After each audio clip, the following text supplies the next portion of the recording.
Sa Naga, pilit nagpakatatag ang may bahay ni DILG Secretary Jesse Robredo nang salubungin nito ang kanyang labi.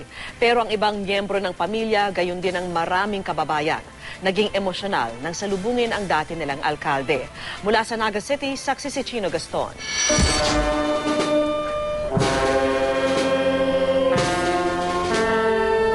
Sakay ng isang C-130 aircraft personal na inihatid ni Pangulong Noynoy Aquino ang labi ng kaibigang si DILG Secretary Jesse Robredo sa kanyang pamilya sa Naga City.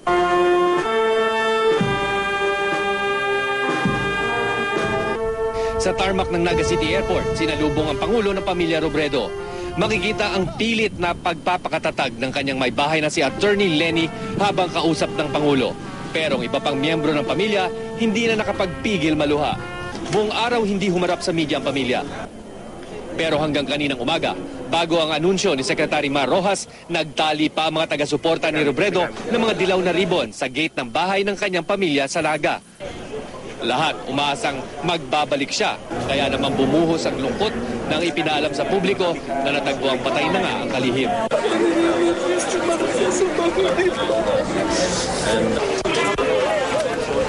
Si Robredo minsan ang naging alkalde ng lungsod.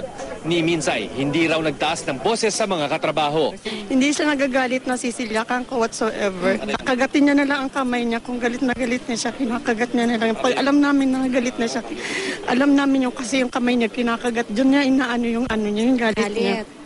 Simula po nung Sabado, talagang iniisip ko lang sana huwag matagpuan ang kanyang katawan para laging buhay sa aming isip. Anak naman ang turing ng dating city registrar na si Meli de Guzman kay Robredo na ilang beses daw niyang sinermonan tungkol sa pananamit at napakasimpleng asal nito. Sa TV natin, iba siyang naka-t-shirt na ordinary. I called his attention kasi parang anak ko siya. Sabi ko next time, don't appear sa TV na ganun ang itsura mo.